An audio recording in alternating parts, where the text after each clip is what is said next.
पुनर्जन्म लेगा ही नहीं। ये दोनों मिलकर के ऐसी भक्ति की बाढ़ ला देंगे, सुनामी ला देंगे पृथ्वी पर कि वे पृथ्वी से सब कल्याण करके वैकुंठ आ जाएंगे। पृथ्वी सबरी वैकुंठ में आ जाएगी, पृथ्वी पर कोई जन्म ही नहीं लेगा। पुनर्जन्म क्यों होता है? पाप के कारण होता है। पुनर्जन्म क्यों होता है? पूर्व साधन रह जाते हैं, उनके कारण होता है। पुनर्जन्म क्यों होता है? पूर्व के कृत्य रह जाते हैं, अवशेष रह जाते हैं, उनकी वजह से होता है। ठाकुर जी ने मन में विचार किया, एक तो यामुनाचार्य और दूसरे रामानुजाचार्य, अगर ये दोनों मिल गए तो ये ऐसी भक्ति का प्रभाव डालेंगे कि पृथ्वी पर केवल घास फूस पेड़ पौधा पहाड़ रह जाएंगे, मानव तो आएंगे ही नहीं, पुनर्जन्म होगा ही नहीं फिर किसी का। तो पृथ्वी रूपी फुलवाड़ी का क्या होगा? इसलिए ठाकुर जी को कई लोग मुझसे इंटरव्यू में पूछ लेते हैं, महाराज जी आपको नहीं लगता युवाओं को समझने? मैंने कि जितने समझ लें ठीक है, जितने नहीं समझ ले कछु पृथ्वी के लेंगे तो छोड़ो, आंग दो बार बार।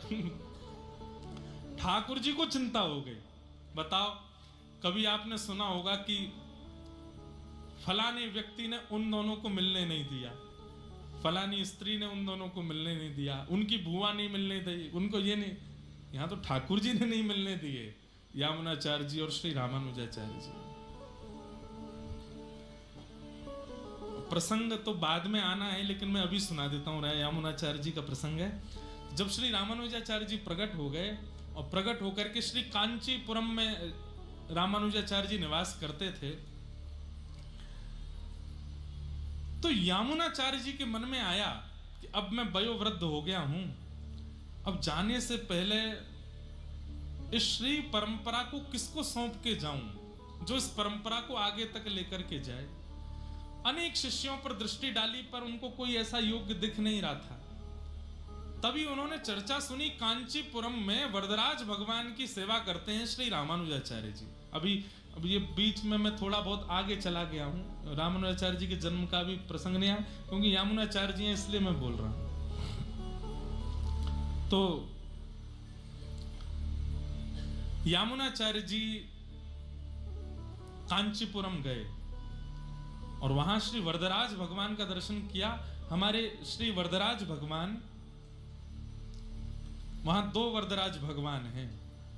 एक वरदराज भगवान के तो दर्शन आप सब लोगों को हो जाएंगे, पर एक वरदराज भगवान है वो जलाशय के अंदर रहते हैं। वो 40 साल में एक बार बाहर लाए जाते हैं। अभी संभवतः 3-4 वर्ष पहले ठाकुर जी बाहर पधारे थे और हमारे श्री मलुकपीठ वाले महाराज जी वहां दर्शन करने भी गए थे।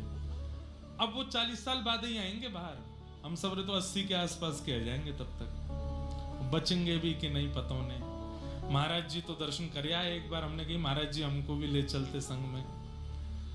वरदराज भगवान वो जलाशय में ही विराजते हैं। 40 साल जाने कि तुम कोई महीने आते हैं, उतने साल बाद तभी वो बाहर आते हैं। तो उनकी सेवा में श्री रामानुजाचार्य जी थे। तो वहां कांचीपुरम में यामुनाचार्य जी दर्शन करने गए। तो जब रामानुजाचार्य जी को उन्होंने देखा, रामानुजाचार्य जी कौन है? शेषावतार, शेषनाग के अवतार। साक्षात शेषनाग त्रेता में लक्ष्मण बन करके आए, द्वापर में बलराम बन करके आए और श्री कलिकाल में रामानुजाचार्य बन करके आए। रूप देख करके ही पता चल जाता है कि गुण कैसे हैं। उनको कांचीपुर स्वामी जी महाराज ने सेवा दी थी कि आप पास के सरोवर में से जल ला करके श्री ठाकुर जी को पधराओ। तो रामानुजाचार्य जी नित्य जाते थे, जल लेकर के अपने कंधे पर रख कर लाते थे। तो जैसे ही यामुनाचार्य जी ने उनका रूप देखा और सेवा के प्रति जो लगन देखी, वो सब देख करके वे आनंदित हो गए। बोले ये है अधिकारी इस परंपरा को आगे ले जाने का। दर्शन करके आप चले गए। अब आप चिंता कर रहे थे कि किसको दें ये पदवी। तब किसी ने रामानुजाचार्य जी का नाम बोला, तो उन्होंने कहा रामानुजाचार्य जी को श्रीरंगम बुलवाओ। और ये आज्ञा देकर के वो मंदिर के अंदर आए तो श्री रंगनाथ भगवान ठाड़े हो गए और बैठ करके बोले, यामुनाचार्य जी मुझे आपकी बहुत याद आ रही है। ठाकुर जी, यामुनाचार्य, अरे जय जय, मैं सामने ही तो खड़ा, यहाँ नहीं, अब तुम हमारे वैकुंठ में आ जाओ। क्योंकि वो चाह रहे हैं कि ये दोनों मिले, नहीं मिलेंगे तो पृथ्वी का उद्धार कर देंगे, तो पृथ्वी को वैकुंठ भेज देंगे पूरी को। सब लोगों को तो मंत्र दीक्षा देकर के कल्याण कर ही देंगे, ये पृथ्वी को भी मंत्र दीक्षा दे देंगे, पृथ्वी भी वैकुंठ आ जाएगी। तो यामुनाचार्य जी से बोले, अब आप मेरे वैकुंठ आ जाओ, मुझे आपकी बहुत हाथ पकड़ लिए और ठाकुर जी मनावे में तो आगे हैं ही हैं, आप मेरे नहीं हो, मेरी बात नहीं मानोगे। यामुनाचार्य जी बोले इतने सारे शिष्य हैं और अभी तक हमने आगे का किसको पदवी देनी वो चयन भी नहीं, इनमें से किसी को चुन के बैठा दो ना। यामुनाचार्य जी ऐसे नहीं, आपने हमको पृथ्वी पर भेजा है मानव कल्याण जीव उद्धार के लिए, चुन करके विशिष्ट किसी व्यक्ति को बैठा के आएंगे। ठाकुर जी बोले अब देखो हम तुमसे निवेदन कर रहे हैं, तुम आ जाओ हमारे पास। तो यामुनाचार्य जी बोले एक काम कीजिए, 8 दिन की समय दे दीजिए मुझे। 8 दिन क्यों? बोले वो आचार्य हैं, वो सब जान गए। बोले ठाकुर जी चाह नहीं रहे कि मैं और रामानुजाचार्य मिलें, तो 8 दिन का समय क्यों मांगा? बोले जिसको मैंने आज्ञा दे करके भेजा वो 4 दिन में पहुंचेगा कांचीपुरम, और वहां से रामानुजाचार्य जी को लेकर के आएगा। 4 दिन जाने के, 4 दिन आने के। 8वें दिन रामानुजाचार्य जी जैसे यहाँ आएंगे, उनको मंत्र दीक्षा पंच संस्कार करके उनको अपना शिष्य बना करके तुरंत वैकुंठ चला जाऊंगा। इसलिए 8 दिन की मोहलत मांगी। ठाकुर जी 8 दिन दे दो। ठाकुर जी बोले ठीक है 8 दिन दे दिए। अब यामुनाचार्य जी बाहर गए, ठाकुर जी जैसे ही पौड़े, ठाकुर जी बोले इन्होंने 8 दिन क्यों मांगे? सोचो, आचार्य चरणों की बात पर ठाकुर जी भी सोच रहे 8 दिन क्यों मांगे? सप्ताह मांग लेते भाई, एक क्रम होता है ना मांगने का, 1 हफ्ता दे दो, सप्ताह मांगना चाहिए थी। 8 दिन की क्या इक्वेशन है? तब विचार करके उन्होंने नेत्र बंद करके ध्यान लगाया, यामुनाचार्य जी के हृदय में क्या चल रहा है तो पता, ओहो 4 दिन में शिष्य पहुंचेगा, रामानुजाचार्य जी को लेके आ जाएगा, ये तुरंत उनको दीक्षा देंगे और दीक्षा देते ही वैकुंठ आएंगे। अब ठाकुर जी दोबारा तो बुला नहीं सकते यामुनाचार्य जी को, नहीं तो संशय हो जाएगा ठाकुर जी क्यों जिद कर रहे हैं इतने। रामानुजाचार्य जी को जैसे ही पता चला कि श्री यामुनाचार्य जी ने आपको बुलाया है, तुरंत उसी समय चल दिए। बोले मैं तैयार, मैं तो उनको गुरु मानता हूं और मेरी बहुत इच्छा है कि मैं उन्हीं से ही गुरु दीक्षा ग्रहण करूं, वैष्णव दीक्षा पाऊं। रामानुजाचार्य जी आ रहे थे और जैसे ही श्रीरंगम पहुंचे, यामुनाचार्य जी के सन्मुख आने ही वाले थे, उससे पहले ही ठाकुर जी ने यामुनाचार्य जी को भगवत धाम बुला लिया। लेकिन यामुनाचार्य जी इतने विद्वान हैं, वो जब पधारे तो ऐसे पधारे, 3 उंगली बंद करके बैठे, ऐसे उनकी मुद्रा थी। जब उनका शब्द देखा, रामानुजाचार्य जी बहुत रोए, चरण पकड़ पकड़ के खूब व्याकुल हुए, मूर्छित हो गए, मूर्छा टूटी। उन्होंने कहा दर्शन तो कर लो। बोले मुझे इनसे दीक्षा लेनी थी, ये मेरे आचार्य, मेरे गुरु हैं। बोले अब कोई बात नहीं, अब दर्शन करो। तो आपने सर्वांगीण अंग का दर्शन किया, और जैसे ही आपने 3 मुट्ठी बंद देखी, तब रामानुजाचार्य जी बोले इनको पता था कि ठाकुर जी हम दोनों को मिलने नहीं देंगे, इसलिए कुछ संकेत करके गए हैं। तो रामानुजाचार्य जी ने उसी समय यामुनाचार्य जी के श्री स्वरूप के सामने घोषणा की, अब से मैं नित्य कांचीपुर के स्वामी जी महाराज का सत्संग करूंगा, उनका सत्संग नित्य किया करूंगा। ये बात जैसे बोली तो 1 मुट्ठी की उंगली खुल गई। दूसरी बात आपने कही कि अद्वैत वेदांत के प्रकांड पंडित श्री यादव प्रकाश जी, उनसे मैं भाव श्रवण करूंगा। इतने में ही आपकी दूसरी उंगली भी खुल गई। विशिष्टाद्वैत सिद्धांत का प्रतिपालन करते हुए पूरे विश्व में मैं श्री वैष्णव परंपरा को व्यवस्थित करूंगा, ये कहते ही आपकी तीसरी उंगली भी खुल गई। और मानो जैसे मंत्र दीक्षा पंच संस्कार तो नहीं कर पाए, पर अपनी 3 आज्ञाओं की दीक्षा उन्होंने रामानुजाचार्य जी को प्रदान कर दी। ठाकुर जी यूं ही खड़े रह गए, बोले ये कितने अद्भुत हैं कि 9 मिलते हुए भी मिल लिए दोनों। अब रामानुजाचार्य जी बोले कि उतना कल्याण तो नहीं कर पाऊंगा मैं जितना इनके रहते रहते कर पाता, क्योंकि अगर इनके रहते करते तो फिर पृथ्वी में हम लोग तो होते ही नहीं, हमारे पूर्वज ही प्रस्थान कर गए होते, सब विश्राम हो गया होता। लेकिन ठाकुर जी की इच्छा, फिर भी यामुनाचार्य जी जाते जाते 3 आज्ञा दे गए, और वो आज्ञा रख करके गए। ये तो बात एक विशिष्ट, पर रामानुजाचार्य जी समझ गए ये कितनी विशिष्ट बात है। ऐसे आचार्य श्री रामानुजाचार्य जी, यामुनाचार्य जी महाराज का भगवत धाम प्रस्थान हो गया। उसके बाद फिर रामानुजाचार्य जी नाराज हो गए रंगनाथ भगवान से और दूर से देख के बोले, आपने मेरे गुरुदेव से मुझे दीक्षा नहीं होनी थी, अब मैं आपके दर्शन करने नहीं आऊंगा। ठाकुर जी बोले, रामानुज तुम कैसे समझोगे, आपकी आज्ञा से ही तो आए हैं हम लोग आचार्य रूप धारण करके मानव कल्याण, फिर भी आप हमको मिलने नहीं दिए। ठाकुर जी बोले, तुम दोनों मिलते तो फिर सबका कल्याण हो जाता, ये संसार प्रकृति आगे कैसे बढ़ती, इस पृथ्वी का चलायमान होना भी तो आवश्यक है, इसलिए मिलन नहीं होने दिया। रंगनाथ भगवान से बोले, आपने मेरे गुरुदेव से मिलने नहीं दिया, मैं अब आपको नहीं देखूंगा, चले गए वहां से। ठाकुर जी बोले, आज यामुनाचार्य जी गए, शोक का दिन है और शोक के अवसर पर रामानुजाचार्य आए हैं, मैं अभी बाहर आकर के वो सब भाव प्रकट नहीं करूंगा, मैं तो तब रामानुज को मिलूंगा जब आनंद का उत्सव हो रहा हो। अभी रामानुजाचार्य जी गए, शोक है इसलिए अभी रूठ के चले गए, कोई बात नहीं, हम मना लेंगे बाद में। रामानुजाचार्य जी वहां से वापस आए और फिर यामुनाचार्य जी के ही 5 शिष्यों से रामानुजाचार्य जी ने अपने संपूर्ण सिद्धांत को ग्रहण किया। अब सन्यास ग्रहण करते अब इनकी याद किसको आने लगी, रंगनाथ भगवान को। श्री रंगम में रंगनाथ भगवान, यामुनाचार्य जी के जाने के बाद रंगनाथ मंदिर की गादी सूनी पड़ी थी, सबने जाकर के प्रार्थना की, बोले भगवान यामुनाचार्य जी के आसन पर किसी को तो बैठाइए। तब रंगनाथ भगवान बोले, एक ही है अधिकारी। बोले कौन? कांचीपुरम में विराजमान श्री रामानुजाचार्य। पर वो तो आएंगे नहीं, वो तो आपसे नाराज बैठे हैं।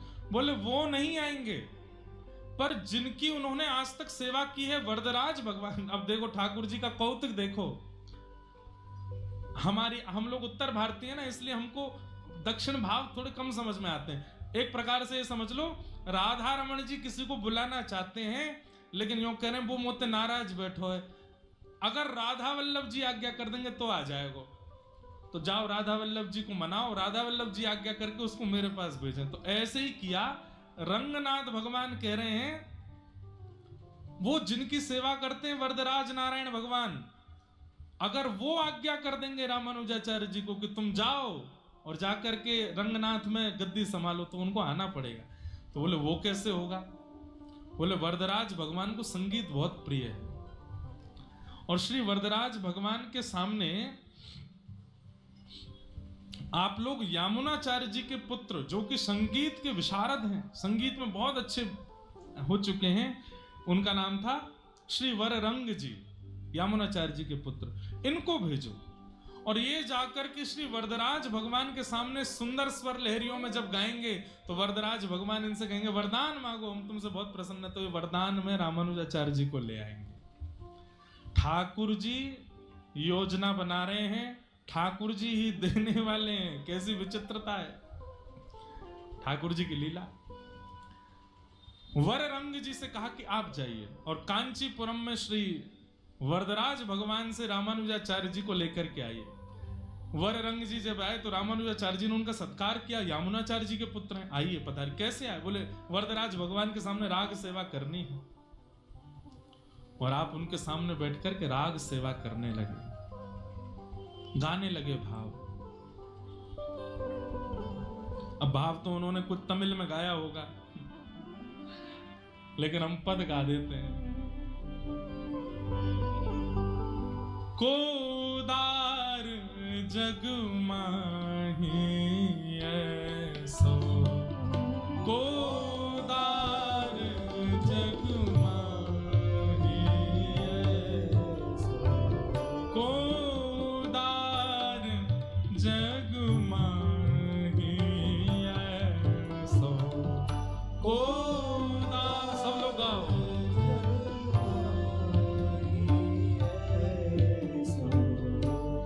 बिन सेवा जो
वररंग जी ने ऐसा गायन किया,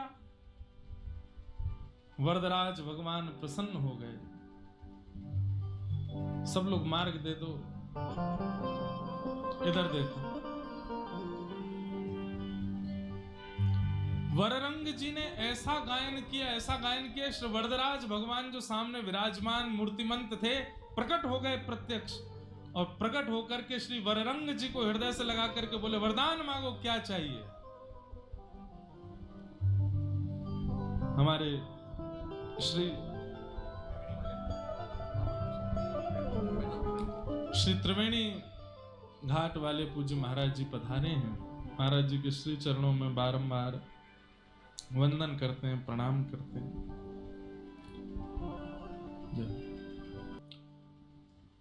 बोलो राजा रामचंद्र भगवान की।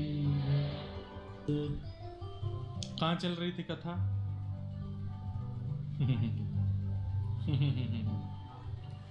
कितने बढ़िया श्रोता हो आप लोग। कहाँ?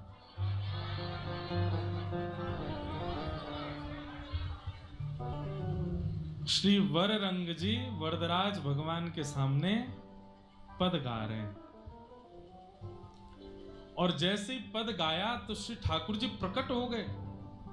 प्रकट होकर के इतने आनंदित हो गए। श्री वररंग जी को कहा, आप यामुनाचार्य जी के पुत्र हैं, क्या सुंदर कंठ है, आपने कितना सुंदर गाया, वरदान मांगिए, क्या चाहिए। श्री वररंग जी ने अपनी झोली फैला करके कहा कि आचार्य चरण श्री रामानुजाचार्य जी को हमें दे दीजिए, हम श्री रंगनाथ ले जाना चाहते हैं आपको। तो श्री वरदराज भगवान थोड़े तो भावुक हो गए। तो वररंग जी बोले, मैं आपकी लीला नहीं समझ पाता ठाकुर जी, आप ही वहां बैठे हो, आप ही यहां बैठे हो, आप भावुक क्यों हो रहे हो, ये वहां जाके आपकी सेवा करेंगे। बोले, हम हैं एक ही रूप है हमारा, पर यहां आचार्य चरण हमको विराजमान करते हैं तो उनके भाव से हम सुख लेना प्रारंभ कर देते हैं। लेकिन आपने मांगा है तो हम कहेंगे, और आपने रामानुजाचार्य जी से कहा कि हे श्री रामानुज, आप अब रंगनाथ पधारो, अब श्री रंगम जाकर के वहां विराजमान होइए और श्री रंगनाथ मेरे स्वरूप का कैंकर्य कीजिए।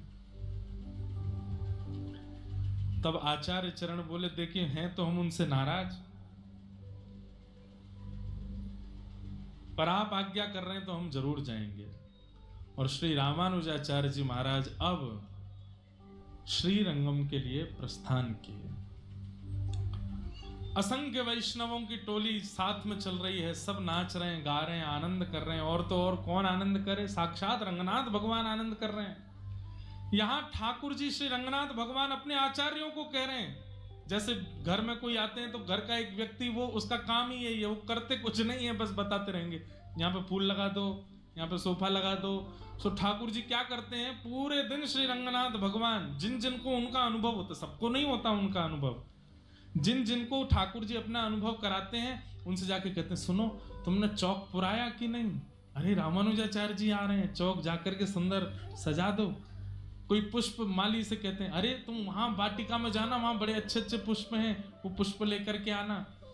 पुष्प माली बोला, वो वाटिका का आदमी बहुत क्रोधी है, अपने पुष्प लेने नहीं देता। ठाकुर जी बोले, चिंता नहीं करो, हम उसकी मति बदल देंगे, रामानुजाचार्य जी आ रहे हैं, सुंदर सुगंधी वाले पुष्प लेकर के आओ। हलवाइयों से जाकर के श्री ठाकुर जी स्वयं व्यवस्था देख रहे हैं, क्यों, रामानुजाचार्य जी पधार रहे हैं। भैया ठाकुर जी के लिए तो सुना होगा कि ठाकुर जी घर आ रहे हैं तो घर की व्यवस्था विदुर जी कर रहे हैं, विदुरानी कर रही हैं, सब कर रहे हैं, पर आज श्री रंगनाथ भगवान स्वयं पूरी नगरी को सजवा रहे हैं, क्यों, मेरे रामानुज आ रहे हैं, मेरे अति प्रिय आचार्य आ रहे हैं।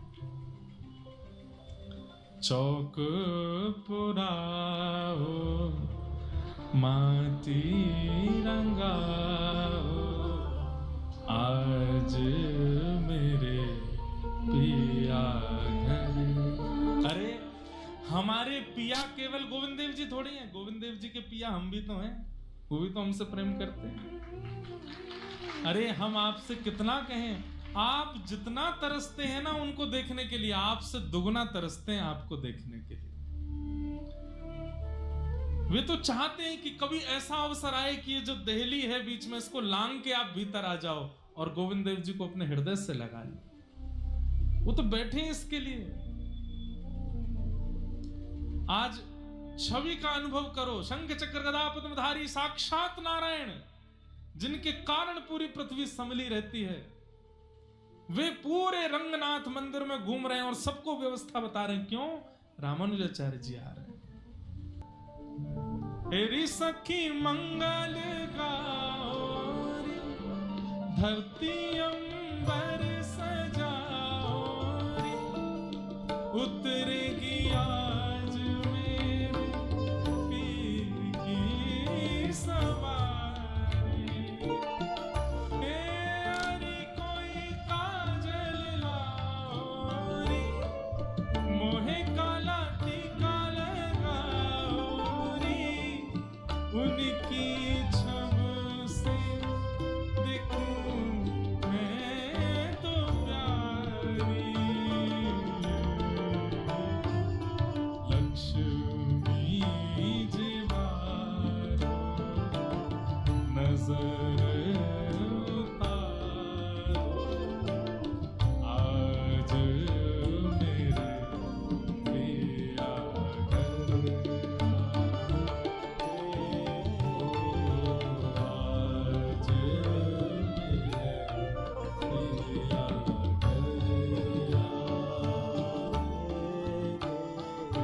चौक पुराओ,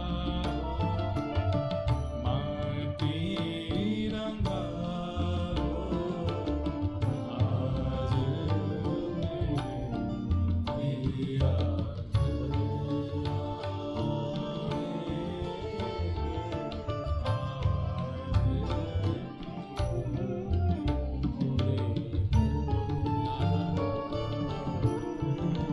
रंगों से रंग मिले, नए नए ढंग खिले, खुशी आज द्वार मेरे डाले हैं डेरा। पीहू पीहू पपीहारते, कुहू कुहू कोयल कहे, आंगन आंगन खुशियों ने घेरा। अनहद नाद बजाओ रे सब में, आज मेरे पिया घर आएंगे, आज मेरे पिया घर आएंगे, आज मेरे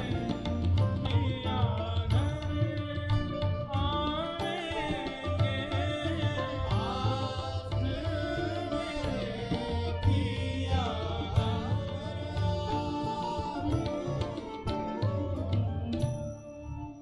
स्वयं श्रीमन नारायण भगवान, रंगनाथ भगवान पूरी व्यवस्थाओं में लगे हैं। आचार्य चरणों को बुला करके कह रहे हैं, अरे द्वार पर जाओ, मुझे पालकी की सुगंधी आ रही है, मुझे ढोल नगाड़ों की आवाज आ रही है, रामानुजाचार्य जी आने वाले हैं। सब व्यवस्थाएं करा दी, स्वयं बैठे गर्भगृह में। लेकिन जैसे ही आचार्य चरण द्वार पर आए, ठाकुर जी रोक नहीं पाए स्वयं को और दौड़ करके गए और सातवीं दोहरी पर जाकर के श्री रामानुजाचार्य जी को श्रीमन नारायण भगवान ने अपने अंक से भर लिया। रामानुजाचार्य जी के नेत्र सजल हैं, या ठाकुर जी के नेत्र सजल हैं। रामानुजाचार्य जी उदास होकर के गए हैं तो ठाकुर जी मानो मना रहे हैं, अब तो आप नाराज नहीं है ना मुझसे। वो मुझे करना था, मैं चाहता था कि आप और रामानुजाचार्य जी मिलें, मुझे तो सुख मिलता, लेकिन अब आप नाराज मत होइए और कैंकर्य में पधारिए। सबको दर्शन नहीं हो रहा है इस स्थिति का, कुछ लोगों को दर्शन हो रहा है और उनके नेत्रों से आंसू गिर रहे हैं, बाकी सब सोच रहे हैं ये रो क्यों रहे हैं, और ये रामानुचार्य जी किसको हृदय से लगा रहे हैं? तो साक्षात नारायण खड़े हैं सामने स्वागत के लिए, और हाथ पकड़ करके श्री रंगम में रामानुजाचार्य जी का स्वयं नारायण स्वागत करते हैं, उन्हें आसन अभिषिक्त करते हैं। बोलो श्री रंगनाथ भगवान की।